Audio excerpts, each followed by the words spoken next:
বাথরুমে খোলামেলা হয়ে গোসল করলে 5টি বিপদ আসবেই। সবাইকে বলছি, এখানে কি যারা আছেন এটা কিন্তু বাসায় পৌঁছে দিবেন এবং প্রয়োজনে ভিডিওটি শেয়ার করে দিবেন, কারণ আপনার মাধ্যমে যদি এই দেশের লক্ষ কোটি মানুষ একটু সচেতন হয়ে যায়, সব কিন্তু আপনার হবে। বাথরুমে খোলামেলা হয়ে গোসল করলে 5টি বিপদ আসবেই। অ্যাটাচ বাথরুম, যেটা আমরা সবাই জানি যে বাথরুম হচ্ছে শয়তানের আখড়া।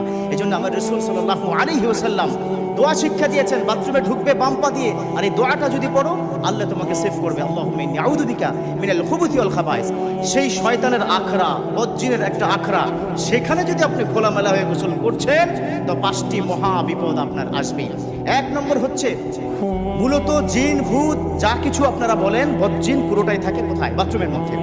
সেখানে যদি আপনি খোলামেলা হয়ে গোসল করেন, পুরুষদের জন্য সাবধান। ইয়াং বন্ধুরা, তোমাদেরকে বলছি, সামনে যারা আছো ইয়াং, তোমাদের এই প্রবলেমটা আছে, মুরব্বীরা এটা হয়তো করেন না। সেটা হচ্ছে যখনই তুমি খোলামেলা একই গোসল করবে, তখনই বজ্জিনের মধ্যে যে পরি বলো না তোমরা, অর্থাৎ মহিলা বজ্জিন তোমার পুরুষ অঙ্গনে কিন্তু খেলা করবে। মারাত্মক লেভেলের রোগ জীবাণু কিন্তু ওখানে কি ছড়িয়ে যায়। 2 নম্বর হচ্ছে মা বোনেরা, আপনাদেরকে বলছি, আপনারা যদি খোলামেলা একই গোসল করেন, সেখানে আপনাদের ক্ষেত্রে কিন্তু তাই ঘটবে। তাহলে 1 নম্বর, আপনার শারীরিকভাবে অনেক প্রবলেম হবে যদি খোলামেলা হয়ে আপনি গোসল করেন। খবরদার, আজ থেকে খোলামেলা হয়ে গোসল করা যাবে না।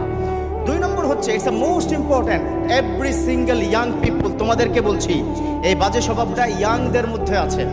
2 নম্বর হচ্ছে, বাথরুমে খোলামেলা হয়ে গোসল করলে তোমার হাতের জেনা হবে। হাতের জেনা বুঝতে পেরেছো তো? সবাই অ্যাডাল্ট, সবাই এখানে অ্যাডাল্ট। হাতের জেনা হবে। তুমি যখন খোলামেলা হয়ে কি গোসল করবে, তখন তোমার লজ্জাস্থানের দিকে চোখ যাবে, তখন শয়তান এসে ভর করবে, কারণ বাথরুম হচ্ছে শয়তানের জায়গা। ভর করে তোমাকে বাজে চিন্তাধারার মধ্যে ঢুকিয়ে দিবে। ছেলেরা, মেয়েরা, কেউ মাস্টারবেশন, কেউ হ্যান্ডেলিং, এই ধরনের বাজে কাজ অর্থাৎ জেনার কাজে লিপ্ত হয়ে যায়। খবরদার, খোলামেলা হয়ে গোসল করা বন্ধ করে দাও। অনেকে আমাকে ফোন করে বলে, হুজুর আমার এই বাজে স্বভাবটা হয়ে গেছে, কিভাবে আমি ছেড়ে দেবো? 1 নম্বর ট্রিটমেন্ট, খোলামেলা হয়ে কি বাথরুমে কি গোসল করবা না। যদি সেটা গোসল করো তাহলে বিপদ হবে। গোসল করা ছেড়ে দাও, অনেকাংশে কমে যাবে। তাহলে 2 নম্বর কি, খোলামেলা হয়ে একই গোসল করলে নারী এবং পুরুষ দুজনেরই হাতের সেনা হবে। আজ থেকে বন্ধ করে দাও। 3 নম্বর হচ্ছে চোখের লজ্জাটা কমে যাবে, লজ্জা কমে যাবে। আমরা সবাই জানি বিশ্বনবীর হাদিস, আল হায়াউ শুহবাতুম মিনাল ঈমান, আশ-শাতরু নিসফুল ঈমান, যে মানুষের লজ্জা এটা হচ্ছে ঈমানের অঙ্গ। সতর ঢাকা এটা ঈমানের অর্ধেক।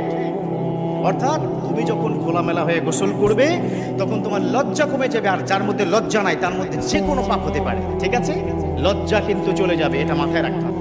4 নম্বর, ইটস মোস্ট ইম্পর্টেন্ট, এটা হচ্ছে অনেক মুহাদ্দিস, অনেক মুস্তাহিদগণ তারা কি বলেছে, যদি খোলামেলা গোসল করা হয়, লজ্জাস্থানের দিকে যখন চোখটা যাবে, তখন ধীরে ধীরে তার মেধা শূন্যতা বাড়বে, অর্থাৎ মেধা শক্তি কমে যাবে। অনেক সময় অনেকে এসে বলে, হুজুর আমার ছেলের মেধা শক্তি ভালো না। আরে আপনি তো গোড়ায় জাননি, আপনার ছেলে খোলামেলা হয়ে গোসল করছে, ইয়া খবর নিন। খোলামেলা হয়ে গোসল করবে না। ইয়াং বন্ধুরা, তোমাদেরকে বলছি, এটা তোমাদের কিন্তু ব্যাড হ্যাবিট রয়েছে, so you should give up that one. তোমরা এটা ছেড়ে দাও। তাহলে 4 নম্বর কি বললাম, যদি খোলামেলা হয়ে গোসল করো তোমাদের মেধা শক্তি কমে যাবে। 5 নম্বর, এটা বলছে যারা চক্ষু বিজ্ঞানী তাদের কথা, এটা মেডিকেল সায়েন্স থেকে প্রমাণিত, এটা বিশ্বনবীর হাদিস দ্বারা প্রমাণিত। খোলামেলা হয়ে গোসল করলে চোখের মাধ্যমে লজ্জাস্থানের দিকে তাকানো হয়, এটা মেডিকেল সায়েন্স দ্বারা প্রমাণিত। তার চোখের জ্যোতি কমে যায়। খেয়াল করেছেন কতগুলা, একবার খোলামেলা হয়ে গোসল করেছেন, কতগুলাকে ডেঞ্জারাস ঘটনা ঘটে গেছে। আজ থেকে you should give up this type of character, bad হ্যাবিটটা আমাদের ছেড়ে দিতে হবে। বাথরুমে খোলামেলা হয়ে গোসল করব না। ঠিক আছে, সবাইকে পারবো তো? এই মেসেজ কিন্তু যার যার ঘরে কি পৌঁছে দিবেন, মহিলাও না পুরুষও না। বাথরুমে খোলামেলা হয়ে গোসল করব না, এটাই চূড়ান্ত। আল্লাহ পাক আমাদের বুঝার এবং মানার তৌফিক দান করুন। আমিন।